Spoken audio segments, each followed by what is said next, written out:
पिछले सर्ग यानी सर्ग 61 में महर्षि वशिष्ठ ने हमें ब्रह्मांड की उत्पत्ति और माया की जटिलताओं पर गहन दृष्टांत दिए।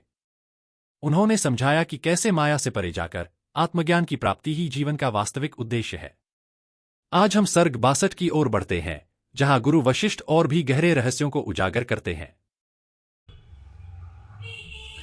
योग वशिष्ठ महारामायण उत्पत्ति प्रकरण सर्ग 62। पहले जगत की भ्रांति मात्रता का वर्णन, तदुपरांत जीवन मुक्ति आदि की सिद्धि के लिए महानियति का वर्णन। श्री वशिष्ठ जी ने कहा, वत्स श्री रामचंद्र जी, परमाणु के लाखवें हिस्से की कल्पना में हजारों ब्रह्मांड और निमेष के लाखवें हिस्से की कल्पना में हजारों कल्प दिखाई दे रहे हैं, जो इस ब्रह्मांड के समान ही सर्वथा सत्य से प्रतीत होते हैं। उनमें भी हर एक के अंदर प्रत्येक परमाणु में इसी प्रकार की ब्रह्मांड कल्पना और कल्प कल्पना होती है। फिर उनके अंदर इस प्रकार इस कल्पना की कहीं समाप्ति नहीं है, यह अनंत है। अतएव यह भ्रांति ही है, वह भ्रांति ही जगत रूप से भासित हो रही है। वर्तमान, आने वाली और अतीत सृष्टि परंपराएं जैसे जल राशि अपने अंदर आवर्तों की परंपराओं को धारण करती है तथा बहती है, वैसे ही प्रातिभाषिक सत्ता को धारण करती हैं और बहती हैं।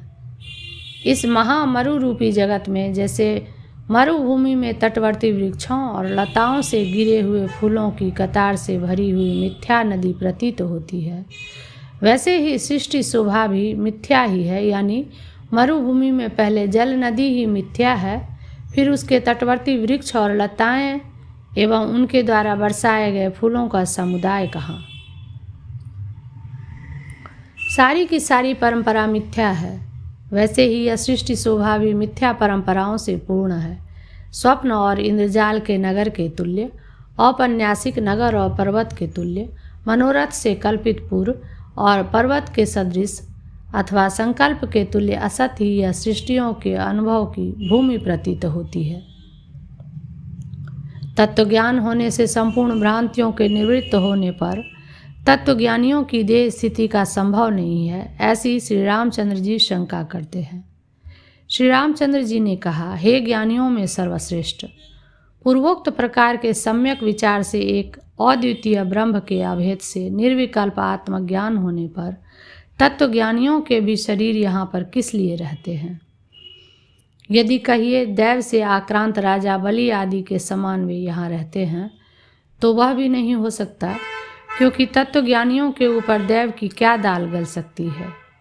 क्योंकि तस्य हो न देवाश्च न भूत्या ईसत आत्मा ह्येषां सो भवति। अर्थात तत्वज्ञानी पुरुष का अकल्याण करने में देवता समर्थ नहीं होते, क्योंकि वह देवताओं का आत्मभूत ही है। यह श्रुति तत्वज्ञानी के विषय में देवताओं की असामर्थ्य कहती है। कृपया बतलाइए कि उनके शरीरों की स्थिति में कौन प्रबल कारण है। प्राणियों की अदृश्य शक्ति को साथ लेकर ईश्वर संकल्प रूप महानियति ही जैसे संपूर्ण व्यवहारों की व्यवस्था करती है, वैसे ही वही विद्वानों के शरीर की भी स्थिति में कारण होती है। इस आशय से श्री वशिष्ठ जी उत्तर देते हैं। श्री वशिष्ठ जी ने कहा, भद्र श्री रामचंद्र जी, यहाँ पर संपूर्ण जगत के सुव्यवस्थित व्यवहार से रूपवती सी ब्राह्मी चित्त शक्ति है, जिसे नियति कहते हैं। वह अवश्यम भाविनी और संपूर्ण कल्पों में रहने वाली है। वह महानियति कब से है और कैसे उसका रूप है, इस पर कहते हैं।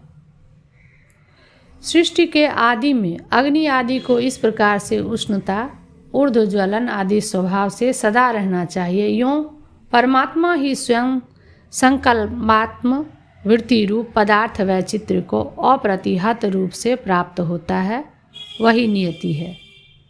वही नियति परमात्मा से अभिन्न होने से संपूर्ण जगतों की स्थिति, प्रकाश, सामर्थ्य, विवेक, क्रिया, जन्म, अर्थ, क्रिया आदि की हेतु होने से क्रमशः महासत्ता, महाचिति, महाशक्ति, महादृष्टि, महाक्रिया, महोद्भव, महास्पंद नामों से कही जाती है। सब जगत इस प्रकार तृणों के समान परिवर्तित होते हैं। क्रूर स्वभाव वाले दैत्य, सौम्य आकार वाले देवता, विशाल आकार पर्वत, सर्प आदि, यूं उसने कल्प पर्यंत व्यवस्था कर रखी है। परमार्थ दृष्टि से ब्रह्मसत्ता के समान व्यवहार में वह भी अव्यभिचरित है, ऐसा कहते हैं। यद्यपि ब्रह्मसत्ता का व्यभिचार और आकाश में चित्र लेखन अत्यंत असंभावित है, तथापि उसका कभी अज्ञानावस्था में भी अनुमान हो सकता है। परंतु नियति की स्थिति विपरीत हो, इसका तो अनुमान करना भी संभव नहीं है। यह बात व्यवहारिक दृष्टि से कही गई है। तात्विक दृष्टि से तो ब्रह्म, नियति और सर्ग शब्द के अर्थ में कोई भेद नहीं है। इस आशय से कहते हैं, तत्वज्ञानी विरंची आदि अज्ञानियों के बोध के लिए ब्रह्म ही वह नियति और यह सर्ग है, ऐसा कहते हैं।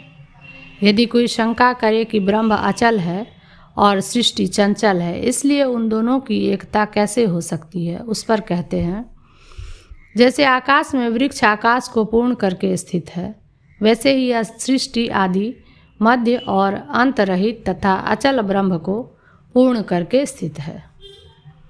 आगे की दृष्टि से चल के सदृश दिखाई देती है। यदि कोई कहे कि हिरण्यगर्भ ने इस नियति को कैसे जाना, जिससे कि उन्होंने नियति के अनुसार ही सृष्टि की, इस पर कहते हैं,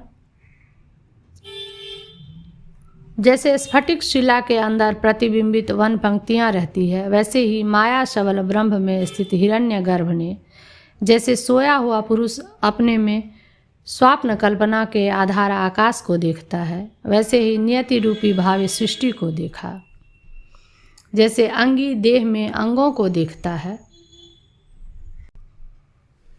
वैसे ही हिरण्यगर्भ चित स्वभाव होने के कारण नियति आदि सृष्टि आदि रूप अंगों को देखता है। दैव नाम से प्रख्यात यह नियति, जो मोह से अभिभूत न होने से शुद्ध ईश्वर संकल्प रूप है, जगत की व्यवस्था रूप से भूत, भविष्य एवं वर्तमान काल में स्थित संपूर्ण पदार्थों को खूब आक्रांत कर स्थित रहती है। अमुक पदार्थ में इस प्रकार स्पंद होना चाहिए, अमुक को भोक्तृता पद प्राप्त होना चाहिए, इससे इस प्रकार अवश्य होना चाहिए। इस प्रकार दैव ही नियति है। यही महानियति ही पुरुष चेष्टा, संपूर्ण तृण, पेड़ पौधे, झाड़ियाँ आदि है। यही संपूर्ण पृथ्वी, जल, तेज, वायु, आकाश, पांच भूत स्वरूप जगत है, और यही काल, क्रिया आदि स्वरूप है। इससे पुरुष की अदृष्ट संबंधनी सत्ता लक्षित होती है। जब तक तीन भुवन हैं, तब तक यह व्यवस्था है। प्रलय होने के पश्चात ये दो सत्ताएं एकात्मता से अभेद से स्थित होती हैं। मनुष्य को अपने पौरुष से ही नियति सत्ता और पुरुष अदृष्ट संबंधनी सत्ता, दोनों सत्ताओं को बनाना चाहिए। नियति और पौरुष भी इसी प्रकार प्राणी के अदृष्ट से निर्वाह्य हैं। इस क्रम से इस प्रकार की नियति स्थित है। बहुत क्या कहें, आपके शिष्य भाव से पूछने में मेरे द्वारा उपदिष्ट अर्थ के अनुष्ठान में भी नियति ही कारण है, ऐसा कहते हैं। हे राम जी, आपको मुझसे पूछना चाहिए, इस विषय में भी दैव पौरुष निर्णय ही हेतु है। आपको मेरे द्वारा उक्त पौरुष का पालन करना चाहिए, यह भी नियतिकृत ही है। जो मुझे दैव खिलाएगा, इस प्रकार कोई मनुष्य दैव का अवलंबन कर पौरुष प्रयत्न को न कर अजगर की वृत्ति धारण कर चुपचाप बैठा रहता है, वह भी उसके अनुरूप पूर्व जन्म के कर्मों से उद्बोधित नियति के कारण ही होता है, यह निश्चय है। यदि पहले भी कोई पुरुष निर्व्यापार ही रहेगा तो बुद्धि नहीं होगी, बुद्धि से होने वाले कार्य भी नहीं होंगे, कार्य से होने वाले विकार नहीं होंगे, और विकारों के गाय आदि से शरीरों के आकार नहीं होंगे। इस विषय में श्रुति भी प्रमाण है। यदि कर्म न करेगा तो छीन तो हो जाएगा। इस प्रकार पुरुष कर्म मूलक ही कल्प पर्यंत व्यवहार स्थिति होनी चाहिए। इस प्रकार नियति के कारण ही सब पदार्थ स्थित हैं, यह अर्थ है। इसकी स्थिति ऐसी ही होनी चाहिए। इस प्रकार की अवश्य भावित कर्तव्यता रूप नियति का रुद्र आदि की बुद्धि द्वारा भी उल्लंघन नहीं किया जा सकता। बुद्धिमान पुरुष ऐसा निश्चय कर पौरुष का कभी त्याग न करे, क्योंकि नियति पौरुष रूप से ही नियामिका होती है, यानी पूर्व जन्मों में किया गया पौरुष ही वर्तमान जन्म में नियति रूप होकर इसे ऐसा ही होना चाहिए ऐसा नियम करता है। यद्यपि नियति और पौरुष शब्द का एक ही अर्थ है, फिर भी उपाधि भेद से उनमें भेद व्यवहार होता है, ऐसा कहते हैं। पुरुष के प्रयत्न रूप से अविवक्षित केवल ईश्वर के संकल्प मात्र से नियति कही जाती है, वही पुरुष प्रयत्न से सृष्टि फल से उपहित होकर पौरुष कही जाती है। क्योंकि पुरुष के प्रयत्न के आकार में परिणत न हुई नियति निष्फल है और पौरुषात्मिका सफल है। भाव यह है कि नियति पुरुषार्थ रूप फल प्रदान में असमर्थ है, अतः निष्फल है, और पौरुष पुरुषार्थ रूप फल प्रदान में समर्थ है, अतः सफल है। यदि कोई शंका करे कि जो पुरुष पौरुष शून्य होकर अजगर वृत्ति से रहे, उसको भी तो तृप्ति आदि फल लाभ होता है, ऐसा देखा गया है, इस पर कहते हैं सचमुच देखा गया है, तथापि मुंह में ग्रास डालने और निगलने आदि कर्म से ही देखा गया है।